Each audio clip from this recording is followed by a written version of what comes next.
Good morning students. हम लोगों ने पिछले क्लास में वस्तुनिष्ठ प्रश्न और अति लघु उत्तरीय प्रश्न ये 1 और 2 नंबर के क्वेश्चन के बारे हम लोगों ने अध्ययन कर लिया है। स्टूडेंट्स, चलिए आज हम लोग पढ़ेंगे लघु उत्तरीय प्रश्न और दीर्घ उत्तरीय प्रश्न। ये 4 और 6 नंबर का क्वेश्चन है। स्टूडेंट्स, सबसे पहले हम लोग पढ़ेंगे लघु उत्तरीय प्रश्न। पहला प्रश्न है, रियो सम्मेलन के क्या परिणाम है, अथवा रियो सम्मेलन के परिणाम लिखिए। स्टूडेंट्स, हम लोगों ने रियो सम्मेलन परिणाम के बारे हम लोगों ने पिछले क्लास में हम लोगों ने अध्ययन कर लिया है। फिर भी एक बार रिवीजन के तौर पर हम लोग अध्ययन करेंगे।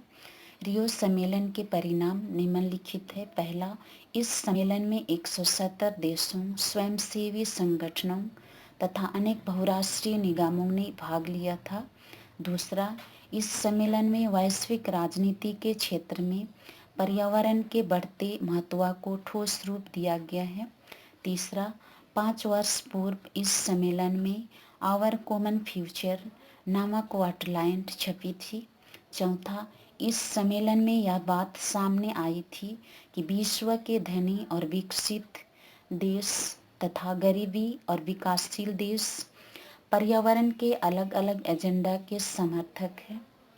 पांचवा, उत्तरी देशों की चिंता ओजोन परत में छेद और वैश्विक ताप वृद्धि से है। छठवां, दक्षिणी देशों की चिंता आर्थिक विकास और पर्यावरण प्रबंध से है। सातवां, इस सम्मेलन में एजेंडा 21 के तहत जलवायु परिवर्तन, जैविक विविधता और वानिकी संबंध में कुछ नियम बनाए गए हैं। आठवां, इनमें पर्यावरण को नुकसान नहीं पहुंचाने के लिए आर्थिक विकास पर भी चर्चा किया गया है। इसे टिकाऊ विकास भी कहा जाता है। नेक्स्ट क्वेश्चन है, वैश्विक संपदा किसे कहते हैं। वैश्विक संपदा को बचाने के लिए 2 सुझाव दिए गए हैं। वैश्विक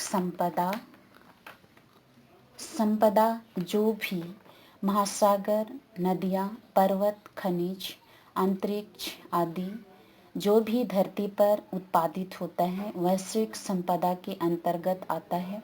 किसी देश के संप्रभु क्षेत्र अधिकार से बाहर होते हैं, इसलिए इनका प्रयोग और प्रबंध साझे तौर पर अंतर्राष्ट्रीय समुदाय द्वारा किया जाता है।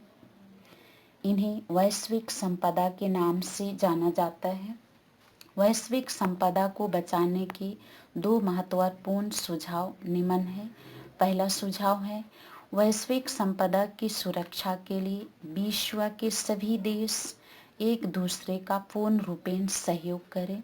दूसरा, हमें विकास का एक ऐसा मॉडल अपनाना चाहिए जिससे भविष्य की पीढ़ियों को यह पृथ्वी प्रदूषित रूप में नहीं वरना हरी भरी और स्वच्छता से ओत-प्रोत मिले या खुशहाल मिले। नेक्स्ट क्वेश्चन है, मूलवासी से आप क्या समझते हैं, या मूल निवासी और उनके अधिकार की विवेचना कीजिए। ये आपका 4 नंबर या 6 नंबर का क्वेश्चन है। मूल निवासी से आप क्या समझते हैं अथवा मूल निवासी से क्या अभिप्राय है, यानी कि मूल निवासी और उनके अधिकार की विवेचना कीजिए। इसका आंसर है, मूल निवासी और उनके अधिकार 1982 संयुक्त राष्ट्रीय संघ द्वारा मूलवासियों को ऐसे लोगों का वंशज बताया जाता है जो किसी मौजूदा देशों में बहुत समय से रहते चले आ रहे थे। दूसरी, संस्कृति या जातीय मूलक के लोग विश्व के दूसरे हिस्से से उस देश में आए और इन लोगों को अधीन बना लिया था। किसी भी देश के मूलवासी आज भी इस देश की संस्थाओं के अनुरूप करने से ज़्यादा अपनी परंपरा, रीति रिवाज तथा अपने खास सामाजिक आर्थिक परंपरा के अनुसार जीवन यापन करना पसंद करते हैं। मूलवासियों के विश्व राजनीति में लगभग 30 करोड़ मूलवासी के लिए हितों की पहचान की गई है। भारतीय आदिवासी के अलावा लगभग 10 लाख मूलवासी और चिली के मवासी होते हैं। 6 लाख बांग्लादेश के चटगांव के पर्वतीय क्षेत्र आदिवासी बांग्लादेश के चटगांव के पर्वतीय क्षेत्र आदिवासी जनता है। फिलीपींस के कोरडिलीरू क्षेत्र में 20 लाख मूलवासी हैं। 3 से 5 लाख उत्तरी अमेरिका की, 50,000 पूर्वी पनामा की, 10 लाख उत्तरी रूस की आदिवासी जनसंख्या है। अन्य आंदोलन की तरह ही मूलवासियों की अपनी अलग अलग शाखा आंदोलन, मुद्दे और अधिकार है।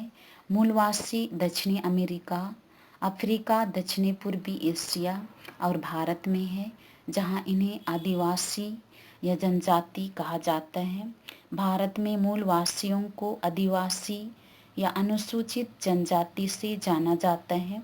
इनकी कुल जनसंख्या 8% है।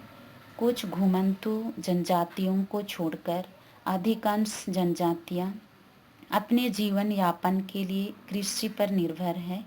इनकी स्थिति पहले जैसे नहीं है। सामाजिक, आर्थिक, सांस्कृतिक रूप से इनका काफ़ी विकास हुआ है, लेकिन विभिन्न परियोजना के कारण इनका काफ़ी विस्थापन हुआ है। अंतर्राष्ट्रीय स्तर पर मूलवासियों के अधिकार से जुड़े लंबे समय तक रहे हैं। आदिवासियों के मामले से संबंधित 10 अन्य श्रमसेवी संगठनों का दर्जा दिया गया है। मूलवासियों के बहुत से आंदोलन उनकी ज़रूरतों तथा वैश्वीकरण के कुप्रभावों को प्रभावित करते हैं, जिससे उनकी प्राकृतिक संसाधनों के अधिकार का हनन होता है। स्टूडेंट्स, ये आपका 6 नंबर का क्वेश्चन है। अगला क्वेश्चन है, पर्यावरण को सुरक्षित रखने तथा प्रदूषण को रोकने के लिए भारत सरकार द्वारा किए गए प्रयासों का वर्णन कीजिए। ये हम लोग अगला क्लास में हम लोग पढ़ेंगे। Thank you.